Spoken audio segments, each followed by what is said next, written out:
चलिए 2 मिनट शेष रह गए हैं। सभी विद्यार्थी, जो भी नए विद्यार्थी मेरे इस स्टडी कॉन्सेप्ट चैनल के साथ में लाइव क्लास के साथ में जुड़ रहे हैं, उन सभी से मैं कहना चाहूँगा कि मेरे चैनल को सब्सक्राइब कर लें, बेल आइकन ऑल नोटिफिकेशन के साथ में, तो सारे नोटिफिकेशन आपको मिल जाएंगे।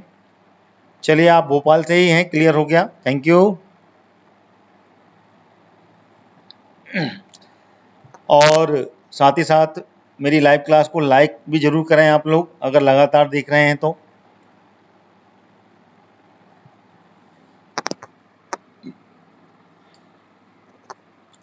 सिर्फ 1 मिनट शेष रह गया है 3 बजने में। ठीक 3 बजे हम इसको चालू कर देंगे, ज़्यादा समय नहीं लेंगे। 10 मिनट पहले ही मैंने लाइव सेशन स्टार्ट कर दिया था, इसी कारण से कि जिससे कि हम समय पर इसको चालू कर पाएँ।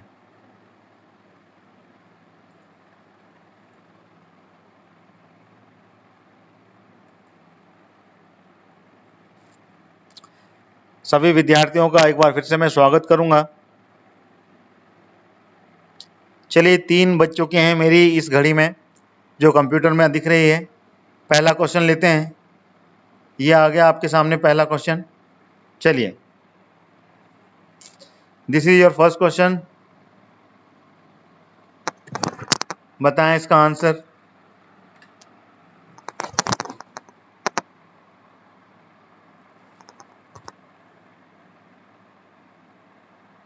मोहम्मद गौरी ने कब ग्वालियर पर आक्रमण कर उसे दिल्ली सल्तनत का हिस्सा बना लिया था?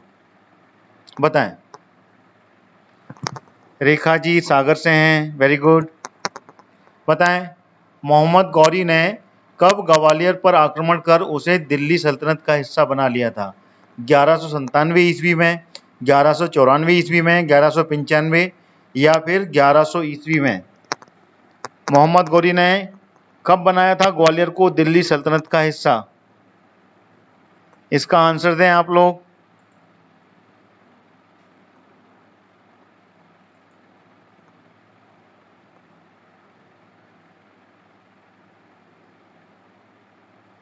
हाँ जी, आंसर आना चालू हो गए हैं। परी सेकंड नंबर पर जा रहे हैं, बी 94। और कोई?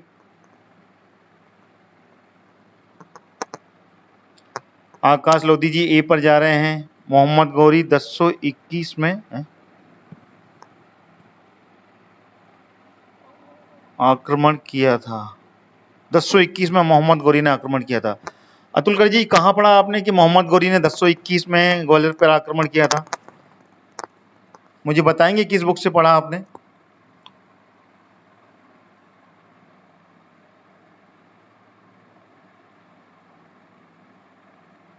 बताएं इसका आंसर। आप लोगों ने आंसर दिया, सब ई पर जा रहे हैं। आकाश जी ए पर जा रहे हैं। देखिए, इसका जो आंसर है वो है 1195 इज द करेक्ट आंसर। 1195 में मोहम्मद गौरी ने ग्वालियर पर आक्रमण किया था और उसके बाद में इसे दिल्ली सल्तनत का हिस्सा बना लिया था। ठीक है, मोहम्मद गौरी सबसे पहले आया था 1191 में, ध्यान रहिए, 1191 में भारत में आया था और उसके बाद में 1191 में पहला युद्ध लड़ा था पृथ्वीराज चौहान से। पृथ्वीराज चौहान से लड़ा था, ठीक है। और उससे पहले इसने सिंध पर आक्रमण किया था और सिंध के राजा को हराया था सबसे पहले। उसके बाद में 1191 में ये पृथ्वीराज चौहान से लड़ा था। पहला तराइन का युद्ध हुआ था। जो तराइन का पहला युद्ध हुआ था वो हुआ था पृथ्वीराज चौहान से 1191 में। उसके बाद में 1192 में दूसरा तराइन का युद्ध हुआ, ठीक है ना, वो भी पृथ्वीराज चौहान के साथ में हुआ था और उसमें पृथ्वीराज चौहान हार गया था। ठीक है, आप थोड़ा सा समझिए, इतिहास बहुत ही ज़्यादा इंपॉर्टेंट है। थोड़े से फैक्ट में गलती हो जाती है। पहला तराइन का युद्ध 1191 में हुआ था। उसके बाद में 1192 में, सॉरी गलत लिख दिया, 1192 में दूसरा तराइन का युद्ध हुआ था। ठीक है, दूसरा 1192 में हुआ था, इसको अपडेट कीजिएगा, मैंने गलत नंबर डाला। और उसमें पृथ्वीराज चौहान की हार हो गई थी और उसके बाद में मोहम्मद गौरी ने दिल्ली पर अपनी सत्ता हत्या ली थी, दिल्ली पर आक्रमण करके जीत लिया था, ठीक है। और उसके बाद में लगातार ये अपनी विजय करता चला गया, ठीक है ना। 1194 में जयचंद को हराया था चंदावर के युद्ध में, चंदावर का जो युद्ध हुआ था वहां पर हराया था, ठीक है। और 1195 में ग्वालियर पर आक्रमण कर उसको अपना हिस्सा बना लिया था। तो all the are fact very important which is I am discussing in this moment. This is the medieval history, मध्यकालीन इतिहास है, मध्य प्रदेश पर आधारित है। साथ ही साथ मैं अन्य फैक्ट भी इसमें चर्चा करूंगा आपके साथ में, जिससे कि कोशिश रहे कि मैं आपको सभी चीजें बता पाऊं, ठीक है। 1194 में जयचंद को हरा के उसकी हत्या की थी, उसको खत्म किया था जयचंद। ये जयचंद ही था जो कि गौरी के साथ में मिल गया था और पृथ्वीराज चौहान को की सारे राज बता दिए थे। उसके बाद में मोहम्मद गौरी ने जयचंद को भी मारा था। अगर आपने इतिहास के बारे में पढ़ा है, जयचंद, ठीक है, जयचंद की ही पुत्री थी उर्मिला, जिसको पृथ्वीराज चौहान ने का विवाह हुआ था, ठीक है। तो आप ध्यान रहे, जयचंद को चंदावर के युद्ध में हराया था 1194 में, और 1194 में वो मारा गया था। 1195 मोहम्मद गौरी का आखिरी युद्ध था ग्वालियर का, और उसके बाद में इसकी मृत्यु हो गई थी, ठीक है। तो ये क्वेश्चन आपको समझ में आया? इस क्वेश्चन के कोई भी फैक्ट जिसमें भी आपको डाउट लगता है, you can ask by your comment. आप अपने कमेंट्स दीजिए मेरे को, then I feel better. Clear हो गया?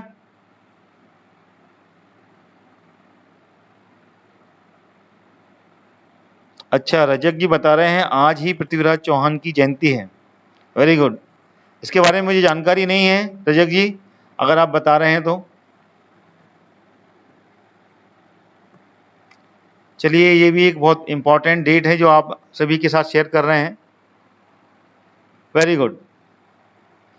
चलिए, तो सारे पॉइंट क्लियर हैं आपको, इसमें कोई डाउट तो नहीं है? चलिए आगे बढ़ें अगले क्वेश्चन की ओर। medieval history one of the important history about all type of exams where so many type of questions coming into the examination। तो आप इतिहास को अच्छे से पढ़ें, समझें, बार बार रिवाइज करें, डेफिनेटली हर चीज मेमोराइज होगी। चलिए अगला क्वेश्चन आ गया आपके सामने। बताएं, चंद्रगुप्त द्वितीय की राजधानी कहाँ थी? चंद्रगुप्त द्वितीय, सांची, उज्जैनी, महेश्वर या ओमकारेश्वर? विच one is the correct answer? बताएं। चंद्रगुप्त द्वितीय की राजधानी, देखिए इसके बारे में तो आप बता सकते हैं आसानी से, बहुत ही सिंपल क्वेश्चन मैंने पूछ लिया आपसे चंद्रगुप्त द्वितीय के बारे में। चंद्रगुप्त द्वितीय की राजधानी कहाँ थी?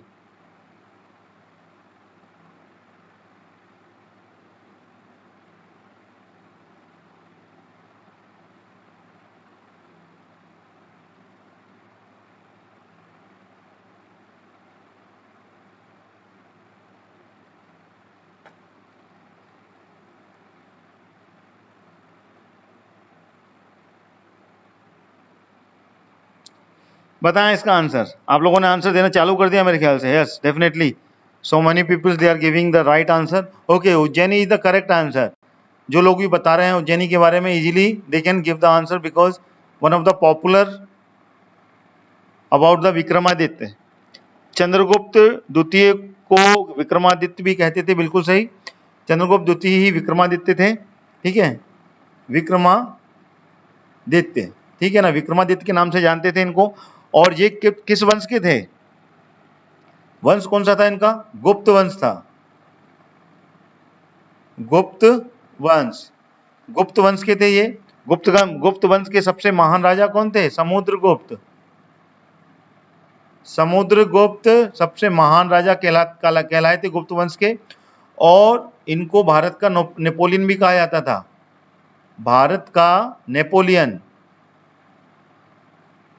कहा जाता था। इन्होंने पूरे भारतवर्ष को काफी बड़ी सीमा तक फैलाया था, ठीक है। तो उज्जैनी को इन्होंने अपनी राजधानी बनाया था, और उज्जैनी में इन्होंने वहां के राजा रूप सिंह, ठीक है ना। उज्जैनी को राजधानी कब बनाया था? और वहां के राजा थे रूप सिंह। रूप सिंह को मारकर इन्होंने उज्जैनी जीती थी, उसके बाद में इन्होंने उसको अपनी राजधानी बनाया था, ठीक है। चलिए अगले क्वेश्चन की ओर चलें।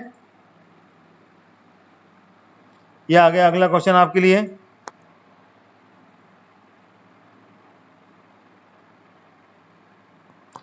बताएं निम्नलिखित में से कौन सी राजा भोज की कृति नहीं है?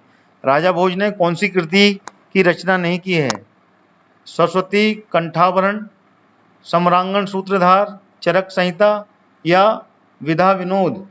इसमें से कौन सा आंसर सही है? बताएं।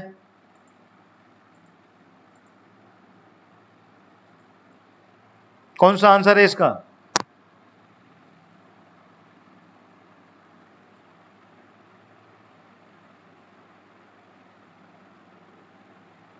आंसर आना चालू हो गए हैं। वीर चौरसिया जी सी पर जाएंगे, आकाश जी भी सी पर जा रहे हैं, रजक जी भी चरक संहिता ही बोल नहीं है। चलिए सभी लोग सी पर चुन रहे हैं, सी द करेक्ट आंसर बोल रहे हैं। So definitely C the correct answer, C ही है जिसकी रचना राजा भोज ने नहीं की थी, ठीक है। अच्छा ये बताइए, ये सभी तो ट्रू हैं जो कि राजा भोज ने ही इनकी रचना की, ठीक है। सरस्वती कंठाभरण है ना, सम्रांगण सूत्रधार और विधा विनोद। लेकिन चरक संहिता जिसकी की रचना राजा भोज ने नहीं की थी, तो किसने लिखी? चरक संहिता। चरक संहिता के रचनाकार कौन हैं? चरक संहिता किसने लिखी थी बताइए? ये भी एक क्वेश्चन है। चरक संहिता किसने लिखी?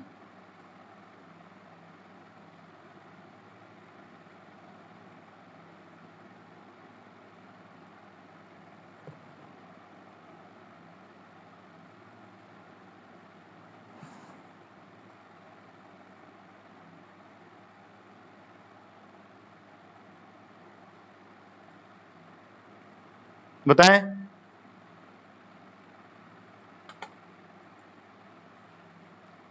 सिंपल सी बात है, चरक संहिता चरक ने ही लिखी होगी।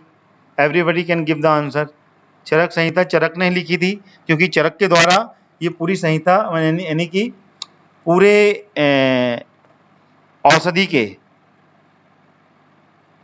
औषधि के जितने भी सूत्र थे वो इसमें लिखे हुए हैं चरक संहिता में।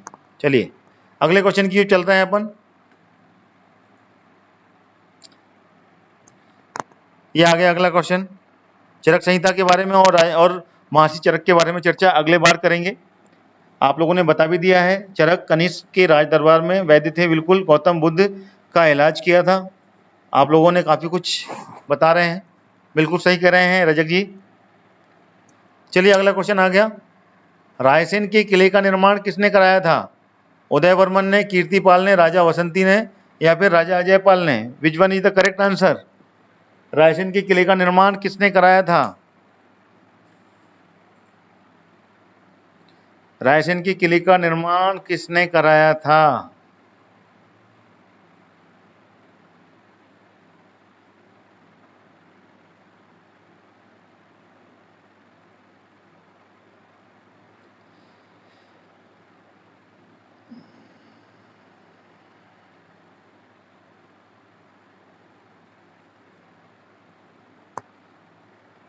बताएं। आंसर आना चालू हो गए हैं। Maximum persons giving the answer. Akash ji A पर जा रहे हैं, उदयवर्मन। वी चौरसिया जी सी पर जा रहे हैं, रजक जी भी सी पर हैं, रजक। चलिए सीता जी ए पर, आकाश जी सी पर जा रहे हैं। रायसेन का किले में कुआं और बावड़ी के लिए प्रसिद्ध है, अतुलकर जी बता रहे हैं 16वीं शताब्दी में बनवाया था ये। चलिए रजक जी, रेखा जी बता रहे हैं 16वीं शताब्दी में इस किले का निर्माण करवाया था। चलिए इसका आंसर बिल्कुल जिन्होंने सी लगाया है, राजा वसंती। राजा वसंती इज द करेक्ट आंसर। राजा वसंती ने रायसेन के किले का निर्माण करवाया था और ये बिल्कुल सही कहा है कि 16वीं सदी में इसका निर्माण करवाया था राजा बसंती ने, ठीक है। और 16वीं सदी में ही इस किले में काफ़ी आक्रमण भी हुए थे, ठीक है। शेरशाह सूरी, जानते हैं शेरशाह सूरी के बारे में?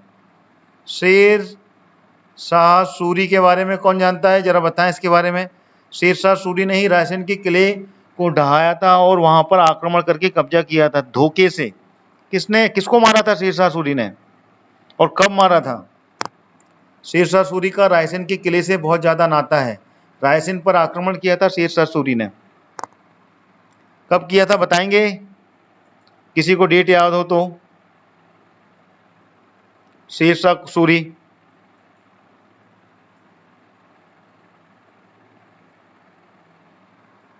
शेरशाह सूरी ने ये जो आक्रमण किया था, ये राजा पूरनमल थे उस टाइम पे, राजा पूरनमल, ठीक है ना।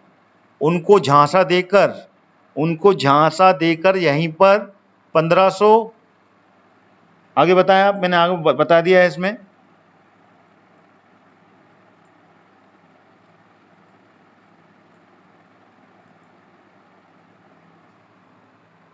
(1541) या फिर 42 ऐसे कुछ है। उस समय में शेरशाह सूरी ने इसको झांसा देकर मार दिया था राजा पूरनमल को, और उसी समय इन्होंने शेरशाह सूरी की मृत्यु भी हुई थी, ठीक है ना। किससे हुई थी? शेरशाह सूरी की मृत्यु। और इनका समय था शेरशाह सूरी का 1541 से लेके 1545 तक, ठीक है। इस समय ही पाँच वर्ष तक ही ये दिल्ली सल्तनत पर राज किया था। जी हाँ, जीटी शेरशाह सूरी ने बनवाई थी।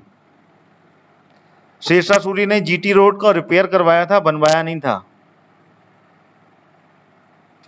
जीटी रोड को रिपेयर किया था उसने, थोड़ा सा इसको अपडेट कीजिएगा। ग्रांड ट्रंक रोड को रिपेयर करवाया था शेरशाह सूरी ने, काफी कंफ्यूजन है इसमें। शेरशाह सूरी और कुतुबुद्दीन ऐबक ने उस रोड का निर्माण करवाया था, शुरुआत कुतुबुद्दीन ऐबक ने करवाई थी उसको, ठीक है जी। बिल्कुल 1545 में शेरशाह सूरी की मृत्यु हुई थी, और वो भी तोप के गोले से हुई थी, तोप से विस्फोट हुआ था, उससे ये मारा गया था, ठीक है, शेरशाह सूरी। चलिए अब शेरशाह सूरी के बारे में चर्चा अपन बाद में करेंगे, क्योंकि ये पूरी इंडिया की हिस्ट्री पर आधारित है। अपन कर रहे हैं मध्य प्रदेश की चर्चा, तो मध्य प्रदेश के बारे में मैंने काफी कुछ बताया इसमें।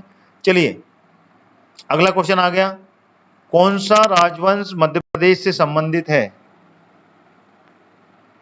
जी बिल्कुल 1545 में हुई थी डेथ, बिल्कुल हेमलता जी, एग्जैक्ट डेट भी बता रहे हैं, 22 मई को मरे थे ये, ठीक है।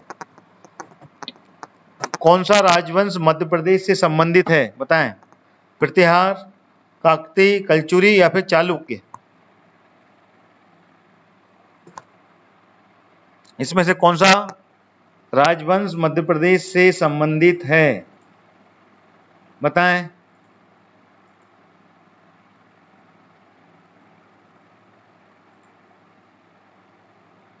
आंसर आना चालू हो गए हैं। Maximum students going with C. Yashwant ji D पर जा रहे हैं।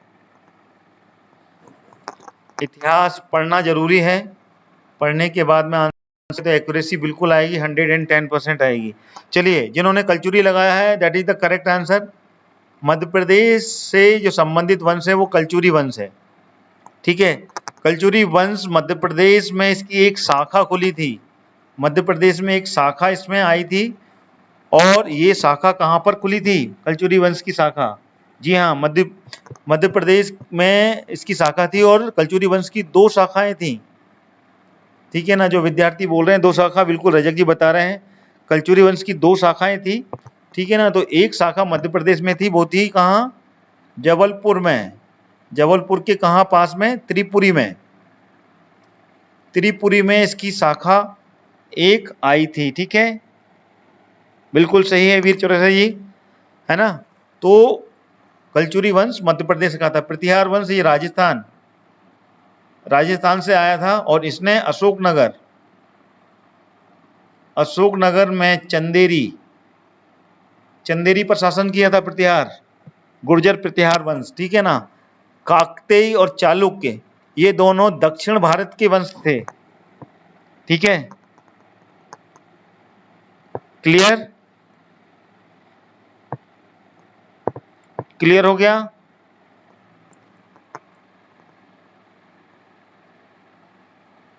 चलिए अगले क्वेश्चन की ओर चलें। ये आ गया अगला क्वेश्चन आपके लिए। चलिए, किस किले के प्रवेश द्वार पर लिखा है न्याय मुकुट का हीरा है? मध्य प्रदेश में एक किला है, उसके प्रवेश द्वार पर लिखा है न्याय मुकुट का हीरा है। असीरगढ़ का किला, ग्वालियर का किला, चंदेरी का किला या दतिया का किला? बताएं, इसका आंसर बताएं।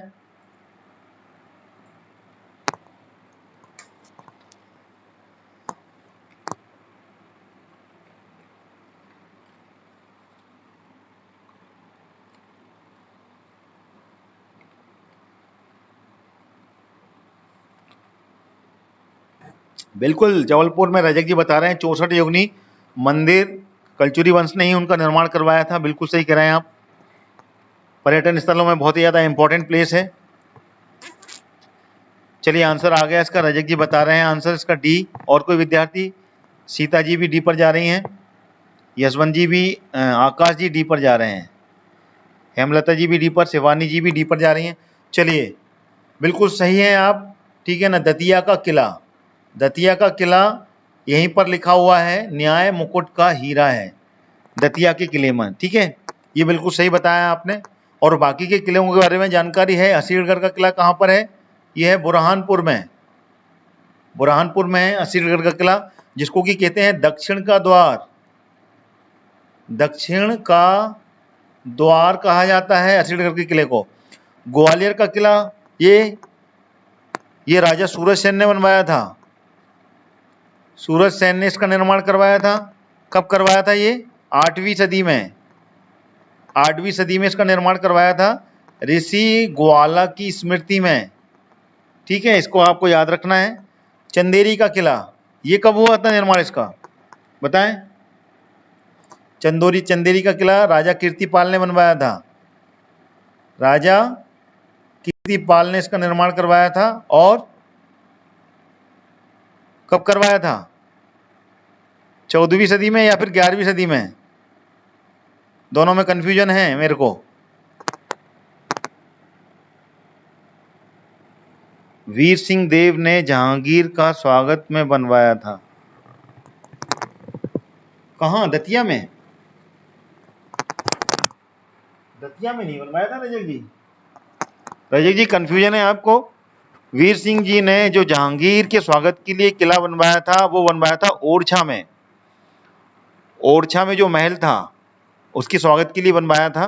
थोड़ा सा इसको अपडेट कीजिए, ठीक है। चलिए 14वीं सदी में कीर्तिपाल ने चंदेरी का किले का निर्माण करवाया था, ठीक है ना। और कीर्तिपाल, राजा कीर्तिपाल किस वंश के थे? गुर्जर प्रतिहार, गुर्जर प्रतिहार वंश के थे। चंदेरी प्रतिहार वंश के थे ये राजा कीर्तिपाल, ठीक है। चलिए अगले क्वेश्चन की ओर चलते हैं। ये आ गया अगला क्वेश्चन आपके सामने, 7वां क्वेश्चन। मौर्य वंश के बाद विदिशा पर किस वंश का शासन हुआ? मौर्य वंश जब गया उसके बाद में विदिशा में कौन सा वंश था जो आया था, जिसने शासन किया था? रेखा जी कंफ्यूजन है 11वीं सदी में और 14वीं सदी में। मेरे को कई बुक्स में किसी में 14 लिखा है, किसी में 11वां। That's why I want to confirm from your end which one is the correct. मेरे को भी 11वीं सदी ही लग रहा है। चलिए कंफर्म कर लीजिएगा आप, ठीक है। मैं इन दोनों में कंफ्यूज रहता हूं। चलिए मौर्य वंश के बाद विदिशा में कौन सा वंश आया था? शुंग वंश, गुप्त वंश, इवाक्सु वंश या हिंसांग वंश? बताएं।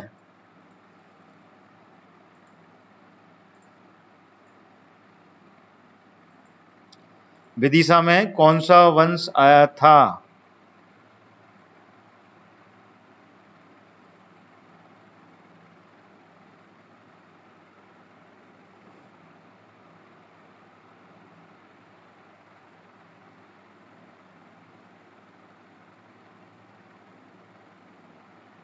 आंसर आना चालू हो गया है, काफी लोग बता भी रहे हैं इसका आंसर।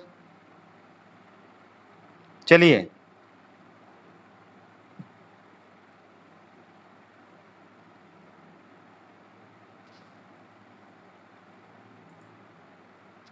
ए मैक्सिमम लोग ए पर जा रहे हैं, बिल्कुल सही बता रहे हैं आप लोग।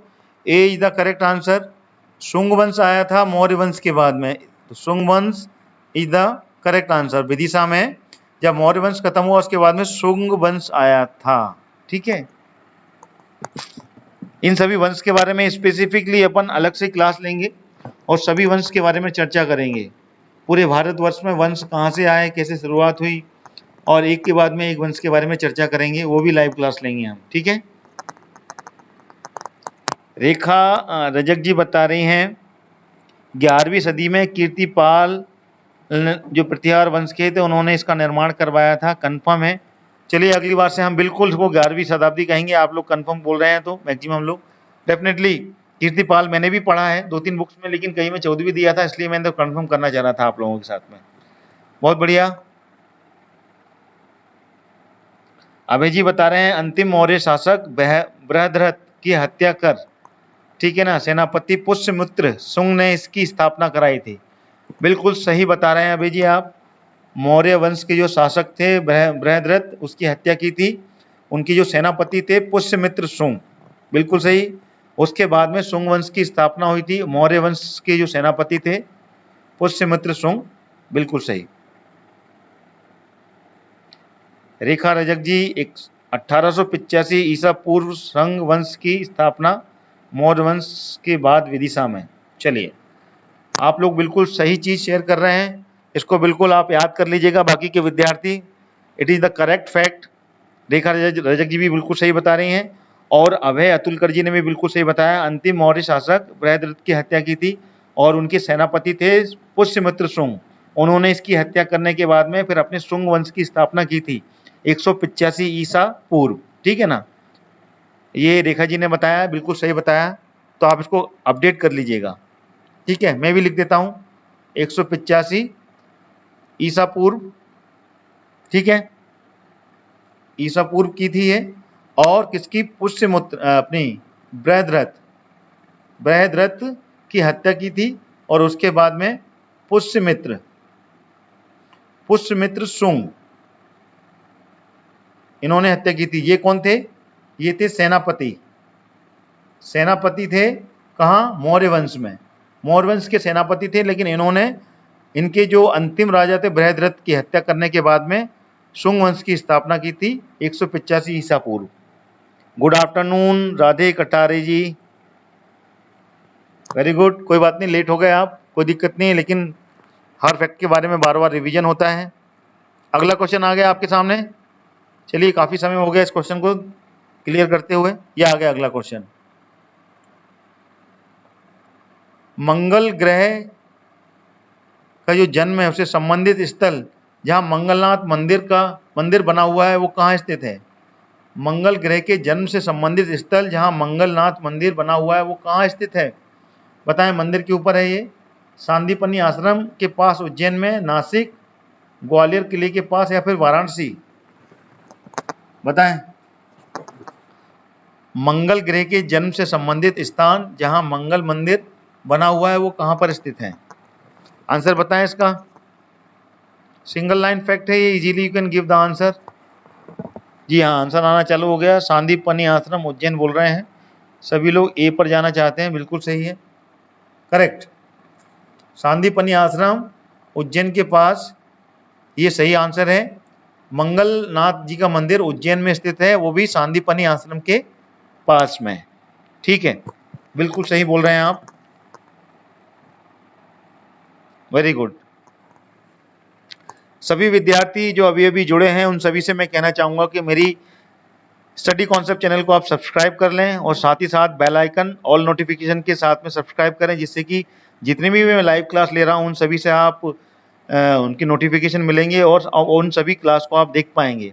12 बजे से भी एक क्लास चालू होगी और एक 3 बजे से, 2 क्लास लेता हूँ लगातार मैं, तो दोनों क्लास से आप जुड़ जाएंगे, उनके नोटिफिकेशन आपको मिलेंगे।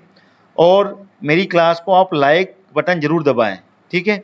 मैं ये भी कहना चाहता हूँ आप जो भी विद्यार्थी देख रहे हैं एक बार लाइक बटन जरूर दबा दें। चलिए अगले क्वेश्चन की ओर पहुंचते हैं अपन। ये आ गया अगला क्वेश्चन आपके लिए। बताएं, शेर शाह ने मालवा पर अधिकार कर किसे वहां का सूबेदार नियुक्त किया था? शेर शाह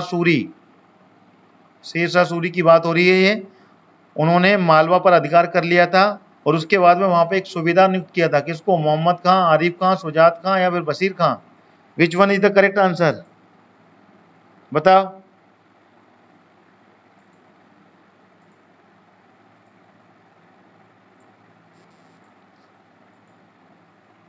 शेर शाह ने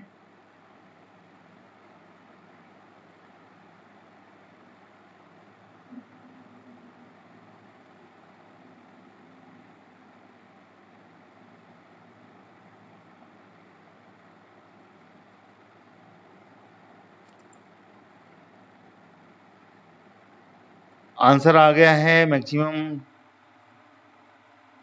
मोहम्मद खां। सब ए पर जा रहे हैं, पहले नंबर को चुन रहे हैं।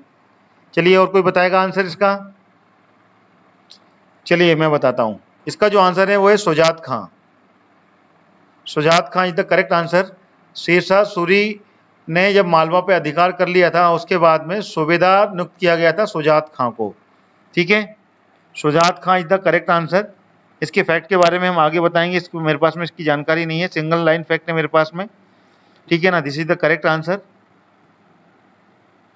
ठीक है, क्योंकि शेर शाह सूरी ने लिमिटेड टाइम के लिए ही पूरे भारतवर्ष में अधिकार किया था और वो सुल्तान बना था। शेर शाह सूरी दिल्ली पर बैठा था, दिल्ली की गद्दी पर, और मुगल साम्राज्य के हुमायूं को हरा के भगाया था। आपको याद होगा हुमायूं के साथ में 2 बार युद्ध हुआ था शेर शाह सूरी का, अगर आप लोगों को मालूम है। शेर शाह सूरी का 2 बार युद्ध हुआ था। कौन कौन सा युद्ध हुआ था? एक हुआ था शायद, बताएं, आप लोग बताएंगे तो। 1539 और 1540 में हुआ था, 2 युद्ध हुए थे। उन 2 युद्ध में कौन कौन से युद्ध थे? युद्ध का नाम मालूम है? 1539 और 1540 के।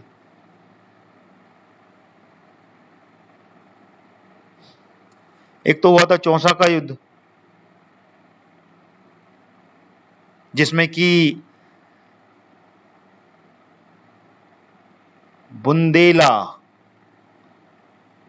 वंश के राजा ने सहयोग दिया था, वीर सिंह ने। जानकारी है आपको? और आखिरी युद्ध हुआ था 1540 में, चौसा का युद्ध।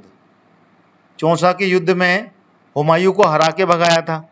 ठीक है, चौसा के युद्ध में हुमायूं को हरा के भगा दिया था और ये यहाँ से नदी के रास्ते से कूद कर ये भाग गया था वापस। कहाँ? ईरान भाग गया था ये, और ईरान पे अपना समय गुजारा था 5 वर्ष के लिए। बैटल ऑफ चौसा, ठीक है ना, ये हुई थी 1540 में। उससे पहले एक युद्ध और हुआ था 1539 में, उसमें भी ये हारा था। उसमें भी इसको बहुत जम के परास्त किया था और उसका छुप के रहा था ये। 2 युद्ध हुए थे, इसका नाम मेरे को याद नहीं आ रहा। 2 युद्ध हुए थे ये, इसके बारे में आपको जानकारी बाद में दूंगा 1539 में कौन किसका युद्ध हुआ था। लेकिन 2 युद्ध हुए थे शेर शाह सूरी के, एक 1539 में और एक 1540 में। 1540 और 1539। चलिए अगले क्वेश्चन की ओर चलते हैं। मध्य प्रदेश में पढ़ रहे हैं अपन, बाकी के फैक्ट भी धीमे धीमे मैं बताऊंगा आपको। ये आ गया अगला क्वेश्चन आपके लिए। बताएं इसका आंसर। 1732 में 1732 ईस्वी में मालवा में देवास छोटी पाती में किस वंश की स्थापना हुई थी? तुकोजी, जीवाजी, पंवार या इनमें से कोई नहीं? बताएं, विच one is the correct answer? 1732 में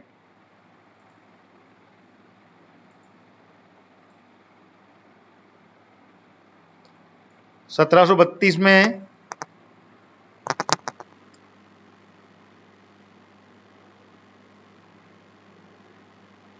1739 में चौसा का युद्ध, 1740 में बिलग्राम।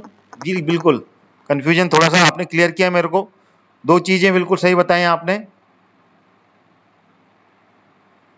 जो चौसा का युद्ध हुआ था वो 1740 में हुआ था, और बिलग्राम का युद्ध जो बताया बिल्कुल सही बताया, बिलग्राम के युद्ध में ही ये भागा था हुमायूं, और उस समय ये भागकर ये ईरान चला गया था, और 5 वर्ष के लिए वहीं पर रुका था, जब तक कि शेरशाह सूरी की मृत्यु नहीं हो गई थी। उसके बाद में इसके भाई का शासन हुआ, फिर ये वापस लौटा और उसको हरा के फिर से दिल्ली पर मुगल साम्राज्य की स्थापना की। बिल्कुल करेक्ट है, ठीक है। बिलग्राम हुआ था, ठीक है ना, 1540 में, और 1539 में चौसा का युद्ध हुआ था।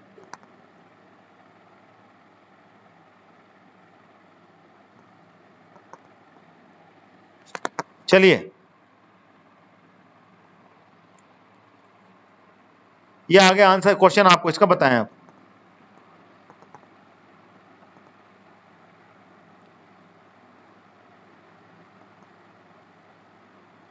चलिए,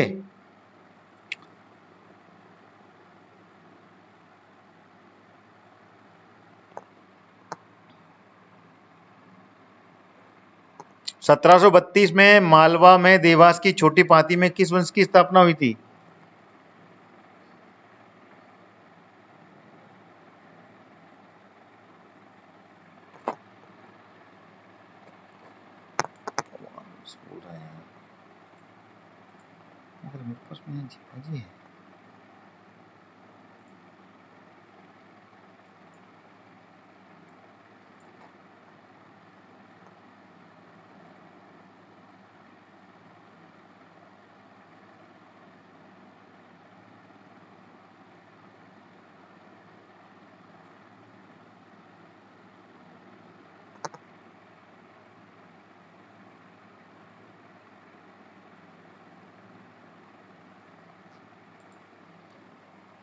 चलिए, बता रहे हैं सभी लोग, पवार वंश की हुई थी, अतुलकर जी बता रहे हैं, और दुर्गेश जी भी पवार पर जा रहे हैं, शिवानी जी भी पवार पर जा रही हैं।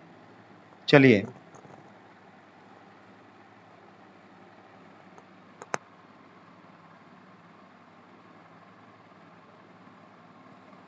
और जीवाजी वंश की स्थापना कहाँ हुई थी? मालवा में देवास की छोटी पाती में पवार वंश की स्थापना बता रहे हैं आप। Sir, I am from Dewas. Yeshu ji Dewas से हैं, वेरी गुड।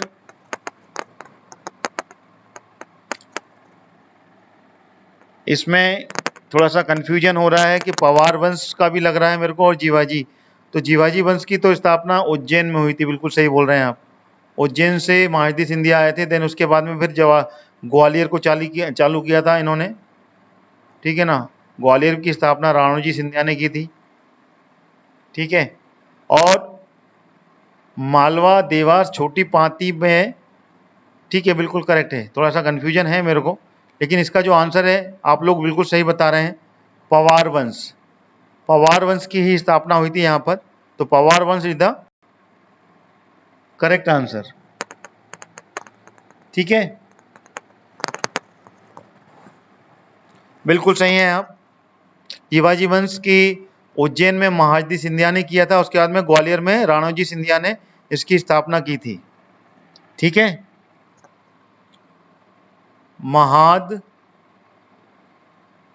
महादजी सिंधिया ने उज्जैन में किया था इसको, ठीक है।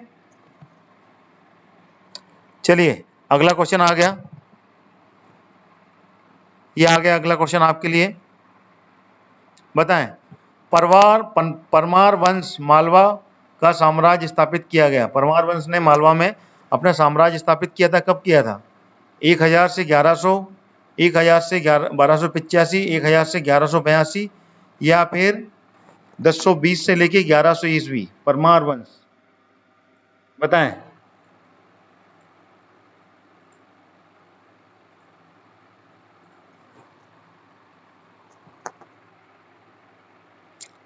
परमार वंश के बारे में बताएं।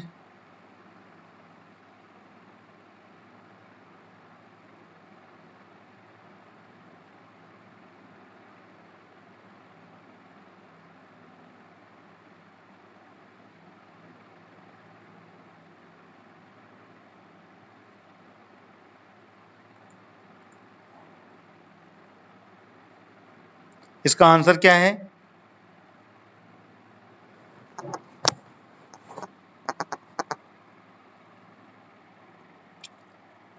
परमार वंश के साम्राज्य स्थापित कब हुआ था?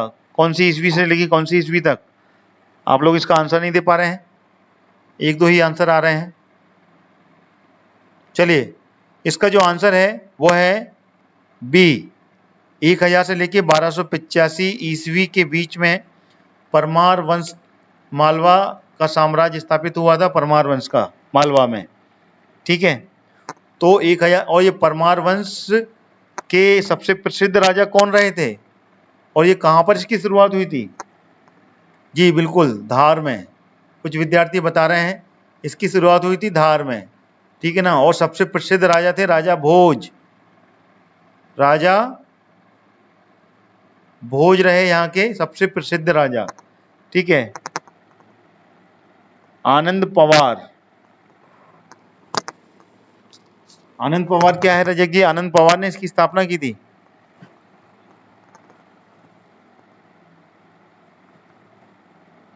ठीक है, तो ये आंसर है इसके लिए, ठीक है ना। राजा भोज ने ही इसके सबसे ज्यादा प्रसिद्ध राजा थे। ठीक है, परमार वंश के। और धार को अपनी राजधानी बनाया था, धार इनकी राजधानी थी राजा भोज की। और भोपाल में इन्होंने जो बड़ा तालाब है जिसको कि बिग लेक कहा जाता है, उसका निर्माण करवाया था। ठीक है, भोपाल की जो बिग लेक है, और भोपाल शहर का निर्माण भी बिग लेक के पास में ही हुआ था। सबसे पहले ये बिग लेक काफ़ी बड़ी थी, बहुत बड़े क्षेत्र में फैली हुई थी। और यहाँ पर उनके जो ऋषि थे, उनके एक ऋषि थे, उन ऋषि के मार्गदर्शन में आकर उन्होंने इस तालाब का निर्माण करवाया था। और इसमें 32 नदियाँ मिली हुई थी, 32 नदियों से यहाँ पानी आता था। एक समय में राजा भोज बीमार पड़ गए थे, राजा भोज बीमार पड़ गए थे और उनको एक रोग लग गया था। तो ऋषि ने बोला था कि 32 नदियों का पानी एकत्रित करोगे और उसमें आके स्नान करोगे, तब आप अपने इस रोग से मुक्ति पाओगे। तो उस कारण से राजा भोज ने इस तालाब का निर्माण करवाया था। और ये तालाब काफ़ी बड़े क्षेत्र में फैला हुआ था। और उसके बाद में धीमे धीमे करके ये तालाब सिकुड़ता गया और उस पर नदियाँ खत्म हुई, तब जाके ये छोटा सा रह गया। और उसके बाद में इसके आजू बाजू यहाँ पर नगरी की बसावट हुई राजा भोज की तरफ। ठीक है ना, तो ये इसका इतिहास है जो मैं आपके साथ में चर्चा कर रहा हूँ, एक कहानी, जिससे कि आपको इसके बारे में जानकारी ज़्यादा याद हो पाए। किसी भी चीज़ को अगर किसी कहानी के रूप में सुनाते हैं तो याद अच्छे से हो जाता है। तो इसका सन जरूर याद रखिएगा, 1000 से लेकर 1285 ईस्वी तक परमार वंश का शासन रहा था मालवा में। ठीक है, चलिए 12वां क्वेश्चन आ गया। 12वां क्वेश्चन, मृत्युंजय कर्ण की जन्मस्थली है। सिहोनिया कंकन मठ मंदिर, पवैया जिसको डवरा कहते हैं, ठीक है ना, सूर्यवाह मंदिर मुरैना, या कुतवार आसन नदी। मृत्युंजय कर्ण की जन्मस्थली।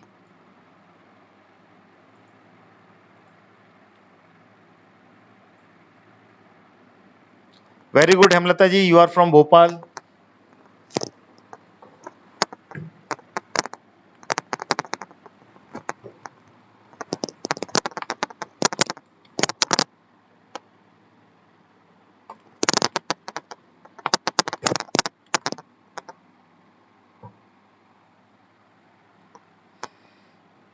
चलिए, काफ़ी लोग भोपाल से हैं, अच्छा लगा। मैं भी भोपाल से ही हूँ, ये जो चैनल आपके साथ में मैं आप जुड़ा हुआ हूँ, तो हम भी भोपाल से ही हैं। चलिए, सभी विद्यार्थियों का एक बार फिर से स्वागत कर रहा हूँ। सभी जो नए विद्यार्थी हैं वो मेरे इस लाइव क्लास को लाइक जरूर कर दें और सब्सक्राइब कर लें मेरे चैनल को। इसका आंसर आना चालू हो गया, काफ़ी लोगों ने दे दिया है, आई डोंट नो भी बोल रहे हैं, डी पर भी जा रहे हैं, ए पर भी जा रहे हैं, सी पर भी जा रहे हैं। चलिए, डी पर कौन जा रहा है? विकास जी डी पर, डी चुन रहे हैं। चलिए, तो जिन्होंने डी चुना है वो बिल्कुल सही चुना है, ठीक है ना। मुरैना, कुतवार मुरैना आसन नदी इज द करेक्ट आंसर, ठीक है ना। मृत्युंजय कर्ण की जन्मस्थली थी आसन नदी, कुतवार मुरैना में, जो आसन नदी है उसके पास में इनका जन्म हुआ था। ठीक है, D is the confirm answer, great. चलिए अगला क्वेश्चन आ गया। अगला क्वेश्चन है, खजुराहो किस वंश की राजधानी थी? बुंदेला, परमार, चंदेल या कलचुरी? बताएं, किस वंश की राजधानी थी खजुराहो?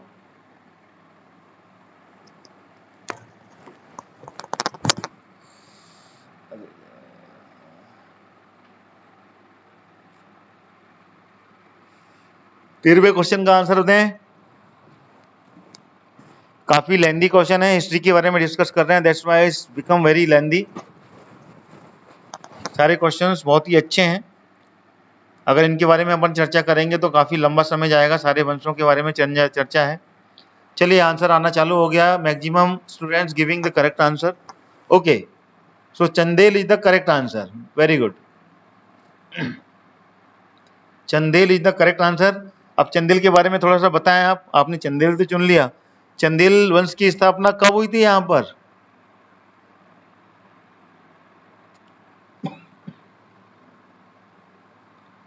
चंदेल वंश की स्थापना कब हुई थी, किस ईस्वी में हुई थी, बताएं। चलिए मैं बता देता हूं, 950 से लेके 1400 ईस्वी के बीच में चंदेल वंश का राज था यहाँ पर। ठीक है ना।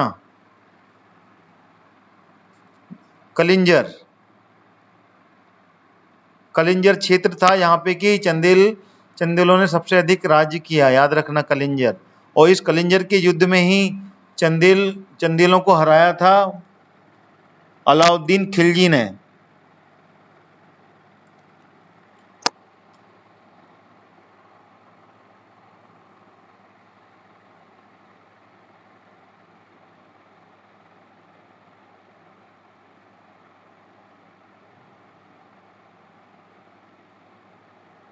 आकाश जी बोल रहे हैं नन्नुक ने इनकी स्थापना की थी, ठीक है।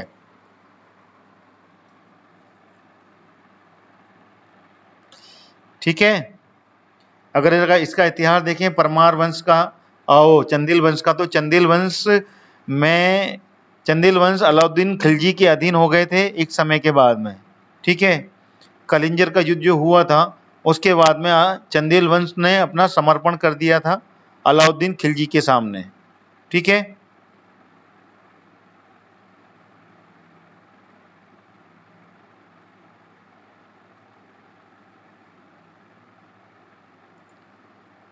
क्लियर। चलिए आगे बढ़ते हैं, इसके बारे में चर्चा और करेंगे आगे, आगे भी बहुत क्वेश्चन आएंगे। चलिए ये क्वेश्चन आ गया, अगला क्वेश्चन। महेश्वर, जिसको माहेश्मती बोलते हैं, निम्न में से किस नदी के तट पर है? Easily you can give the answer, it's a very easy question. Tapti, Narmada नदी, महानदी और द बेतवा नदी, किस नदी के तट पर है बताइए।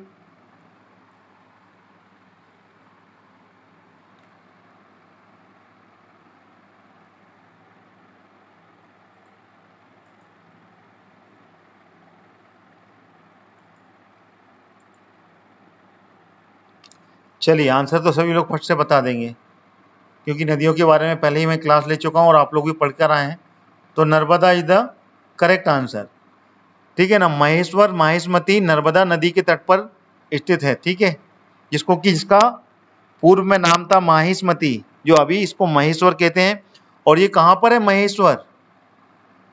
ये है खरगोन में, खरगोन जिला। ठीक है ना, खरगोन जिले में है माहिष्मती या महेश्वर। ठीक है, सो नर्मदा नदी के तट पर स्थित है ये महेश्वर। चलिए अगला क्वेश्चन आ गया।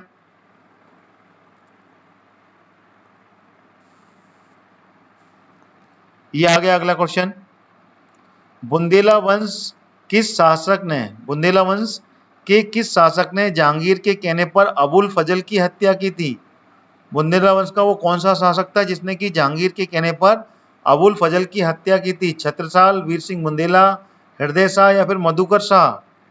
बताएं।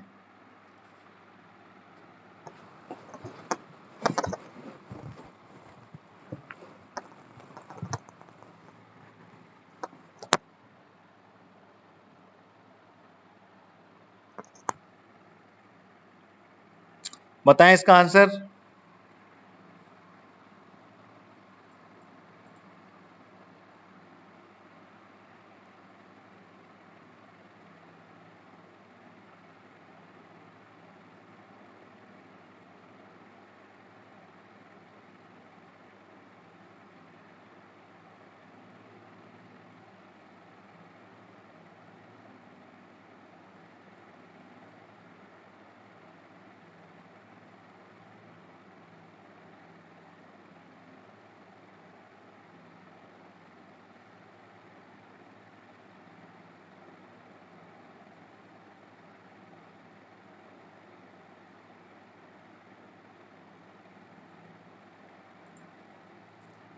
आंसर आना चालू हो गया है। बी पर जा रहे हैं मैक्सिमम विद्यार्थी। वीर सिंह, वीर सिंह, वीर सिंह। चलिए, बहुत बढ़िया, करेक्ट आंसर है।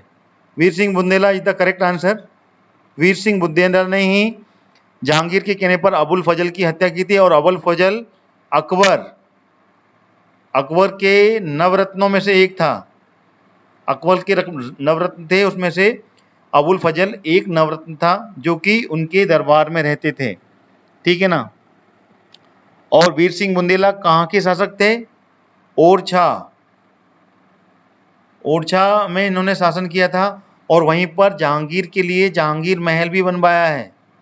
जहांगीर महल उनके स्वागत के लिए बनवाया गया था, वो वीर सिंह बुंदेला ने बनवाया था। ये दोनों आपस में मित्र थे। ठीक है ना, मित्रता निभाई थी। और मित्रता निभाते हुए जहांगीर के कहने पर वीर सिंह बुंदेला, जो कि बुंदेला वंश के थे, उन्होंने अबुल फजल की हत्या की थी। ठीक है जी, बिल्कुल। जहांगीर महल, ओरछा, निवाड़ी, बिल्कुल सही कह रहे हैं। 52वां जिला है निवाड़ी। इसके बारे में भी आप चर्चा कर ही लेते हैं, मध्य प्रदेश का। और उसमें है ये ओरछा। बिल्कुल, पहले ये टीकमगढ़ में आता था, लेकिन अभी ये निवाड़ी में आता है, निवाड़ी जिले में। ठीक है। 1 अक्टूबर 2018 को नए जिले का निर्माण हुआ, नया जिला बना निवाड़ी, और उसमें ओरछा आता है। ठीक है ना। और निवाड़ी में अब तीन तहसील आती हैं, निवाड़ी, पृथ्वीपुर और ओरछा। चलिए, अभी तो इतिहास के ऊपर पढ़ रहे हैं, इसलिए अपन जिलों के ऊपर चर्चा कम करें। यह आ गया अगला क्वेश्चन। बताएं, निम्न का किला पत्थरों पर नक्काशी के लिए प्रसिद्ध है? ओरछा का किला, मंडला का किला, ग्वालियर का किला, या फिर अजयगढ़ का किला जो कि पन्ना में है?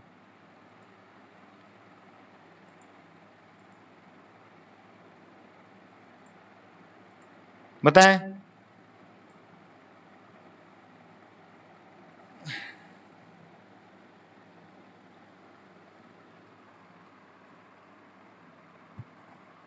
इसका आंसर कौन सा होगा? आंसर आना चालू हो गया है। पी के कुर्मीनी जी बोल रहे हैं, डी पर जा रहे हैं, जो सागर से हैं। वी चौरसिया श्रीवास्तव जी वी पर जा रहे हैं, डी, फोर्थ डी। चलिए, बिल्कुल सही, जिन्होंने डी चुना है इज द करेक्ट आंसर। ठीक है। पत्थरों की नक्काशी के लिए जो प्रसिद्ध किला है वो अजयगढ़ का किला है, जो पन्ना में स्थित है। ठीक है ना। अजयगढ़ का किला किसने बनवाया था? ये अजयगढ़ का किला ये बनवाया था चंदेलों ने। चंदेलों ने इसका निर्माण कराया था। और चंदेलों का ये प्रमुख नगर कहलाता था, चंदेल वंश का, अजयगढ़, जो पन्ना में है। ठीक है ना। उनका प्रमुख नगर कहलाता था अजयगढ़। ठीक है, उसको आप याद रखिएगा।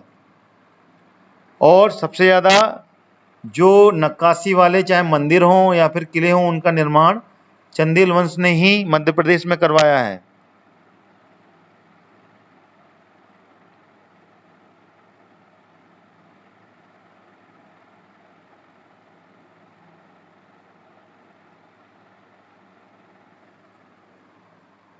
चलिए,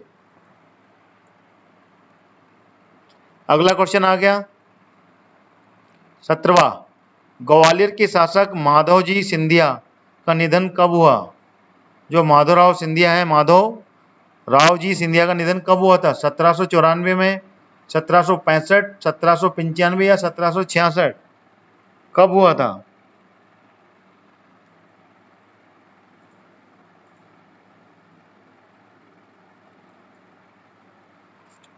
बताएं। ग्वालियर के शासक माधवराव जी सिंधिया का निधन कब हुआ था?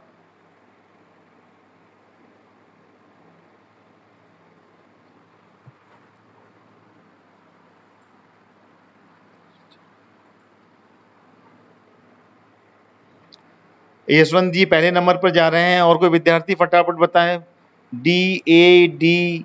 चलिए पी कुर्मी जी डी पर जा रहे हैं, सोनाली जी ए पर आ रही हैं। चलिए यशवंत जी ए पर हैं, ईसु जी भी पहले नंबर पर 2001। आकाश जी शासक, आकाश सिंह लोधी जी शासक के बारे में पूछा है। ग्वालियर के शासक माधवराव सिंधिया, ग्वालियर के शासक के बारे में, वर्तमान के बारे में नहीं पूछा है। माधवराव सिंधिया, माधवराव सिंधिया लगातार थे, पहले भी आए हैं। चलिए इसका जो आंसर है, बिल्कुल मैं फास्ट दूंगा, समय देना चाहता हूं क्योंकि इतिहास है। 1794 इज द करेक्ट आंसर। ठीक है, 1794 में हुआ था माधवराव सिंधिया जी का निधन। ठीक है ना, ये ग्वालियर के शासक थे। ठीक है ना, और ये जो अभी हाल करंट में ज्योतिरादित्य सिंधिया हैं, उनके परदादा थे ये। जीवाजीराव सिंधिया के पिताजी, माधवराव सिंधिया के दादाजी। जो माधवराव सिंधिया हैं, उनके दादाजी का नाम भी माधवराव सिंधिया थे। ठीक है, माधवराव सिंधिया के दादाजी का नाम भी माधवराव सिंधिया था, और उनके पिताजी जीवाजीराव सिंधिया थे। जीवाजीराव सिंधिया के बेटे थे माधवराव सिंधिया, और उनके बेटे ज्योतिरादित्य सिंधिया। तो ज्योतिरादित्य सिंधिया के परदादा थे माधवराव सिंधिया, जिनका निधन हुआ था 1794 में। और इनकी समाधि कहां पर है? शिवपुरी में, शिवपुरी में है। ठीक है, शिवपुरी। क्लियर? चलिए अगला क्वेश्चन, ये आ गया अगला क्वेश्चन।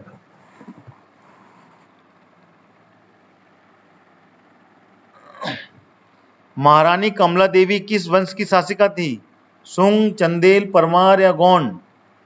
बताएं। महारानी जी कुर्मी जी, रोज होती है ये क्लास, डेली लेते हैं। 3 बजे से आती है ये क्लास, अभी 12 बजे से भी चालू होगी ये। 12 बजे से भी हम मध्य प्रदेश का ही कोई टॉपिक लेंगे, तो 2 क्लास लेंगे हम मध्य प्रदेश के, 12 बजे और फिर 3 बजे से, बीच में 3 घंटे का गैप रहेगा। 12 से 1 में एक क्लास, फिर 3 बजे से लेकर 4 बजे तक। चलिए इसका आंसर आ गया, सभी लोग दे रहे हैं। वीर जी ने आया, डी पे पहुंच रहे हैं, डी चुना है। और कोई विद्यार्थी इसका आंसर बताना चाहेगा? जो भी नए विद्यार्थी हैं वो मेरे इस चैनल को सब्सक्राइब कर लें। ऑल नोटिफिकेशन के साथ में आपको नोटिफिकेशन मिलते रहेंगे, और लगातार आप मेरी सारी क्लासेस देख पाएंगे, चाहे वो क्लास हो या फिर वीडियो। और मेरे वीडियोस को लाइक जरूर करते जाएं जो लाइव क्लास है। चलिए इसका आंसर मैं बता देना चाहता हूँ, आप लोग दे रहे हैं तो। गोंड, महारानी कमला देवी गोंड वंश की शासिका थी। ठीक है, Gond is the correct answer. Okay, चलिए अगला क्वेश्चन ले लेते हैं। ये आ गया अगला क्वेश्चन आपके लिए। बताएं, खजुराहो निम्न में से किस वंश की राजधानी थी? देखिए रिपीट हो रहा है, पहले भी मैं पूछ चुका हूं, ज्यादा समय नहीं लूंगा, मैं खुद बता दूंगा क्योंकि पहले भी ये आ चुका है, इससे पहले भी स्लाइड में मैं ले चुका हूं। ठीक है, चंदेल वंश की राजधानी थी। चलिए अगला क्वेश्चन लेते हैं और इस क्लास को हम क्लोज करते हैं। यह अगला आखिरी क्वेश्चन है इस क्लास का, आप सभी विद्यार्थियों के लिए। 1 घंटा पूरा हो गया है। चलिए, मंडला के किले में राज राजेश्वरी की स्थापना किसने की थी? बघेल राजा, राजा नरेंद्र शाह, निजाम शाह या फिर विक्रमादित्य? मंडला का जो किला है उसमें राज राजेश्वरी की स्थापना किसने कराई थी? बताएं।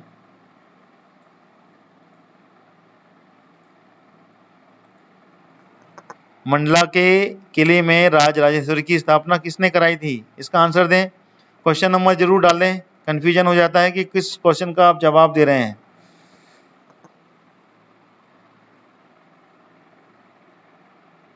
चलिए सभी लोग जवाब दे रहे हैं। वीर चौरसी जी बी पर आए हैं, आकाश लोधी जी बी पर आ रहे हैं, बिल्कुल सही बोल रहे हैं आप लोग। B is the correct answer, B is the correct answer, Raja Narendra Shah. Raja Narendra Shah ने राजराजेश्वरी की स्थापना की थी। ठीक है, तो this is the correct answer. तो सर मैं आप सभी लोगों को बताना चाहता हूँ मध्यकालीन इतिहास का ये पहला वीडियो मैं यहीं समाप्त कर रहा हूँ। आप सभी विद्यार्थियों का बहुत बहुत धन्यवाद। लगातार मेरे इस लाइव चैनल के साथ में जुड़े रहें, लाइव क्लास ही लेके आऊँगा और बहुत ही जल्दी मैं MPPSC की स्ट्रेटेजी 90 दिन का पूरा आपको स्ट्रेटेजी बताऊँगा और आपको पूरी जानकारी दूंगा कि MPPSC 90 दिन के अंदर कैसे पढ़ाई करेंगे और कौन सा कोर्स कितने समय में आप कंप्लीट कर पाएंगे। इसलिए पूरी स्ट्रेटेजी को मैं बहुत जल्दी लेके आने वाला हूँ लाइव में। तो आप सभी विद्यार्थियों का बहुत बहुत शुक्रिया, thank you so much. Video को लाइक करते हुए जाएं। सर MP किस बुक से करूं जिससे अच्छी नॉलेज हो जाए, प्लीज सर सजेस्ट मी।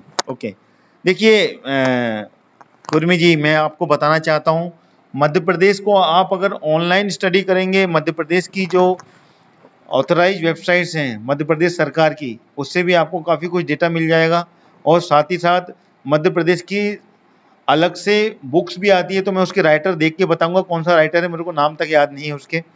तो अगली बार आप जब भी मेरे को क्वेश्चन पूछें मैं बता दूंगा आपको कि इसकी कौन से राइटर की बुक आपको लेना चाहिए। ठीक है ना, और साथ ही साथ मेरे साथ में आप बिल्कुल जुड़े रहें, आपको किसी बुक्स की लेने की जरूरत ही नहीं है। I can explain everything about Madhya Pradesh. लगातार मेरे खुद के चैनल के साथ में जुड़ें, स्टडी कॉन्सेप्ट के साथ में, उसकी प्लेलिस्ट पर पूरे के पूरे आपको पूरा का पूरा कंटेंट मिलेगा मध्य प्रदेश का। कोई भी एक भी टॉपिक मैंने छोड़ा नहीं है, वहाँ से प्लेलिस्ट से आप सभी चीज़ें देख सकते हैं, सारी कंटेंट सारा टॉपिक आपको मिल जाएगा, वो आप देखें। और कहीं से कोई भी डाउट हो तो you can ask me directly in the live class, so there I can clarify all the doubts which is rising in your mind. Okay, so don't worry about the Madhya Pradesh GK. I am here, I can give you the explanation about the Madhya Pradesh GK. Thank you so much for all of you who has been joined my live class. Tomorrow कल 12 बजे फिर मिलेंगे। कल 12 बजे हम फिर से एक टॉपिक लेंगे, हो सकता है मध्य प्रदेश का लें या फिर कंप्यूटर GK का लें, कोई एक क्लास जरूर लूंगा मैं। ठीक है, so till then bye, have a great day, thank you.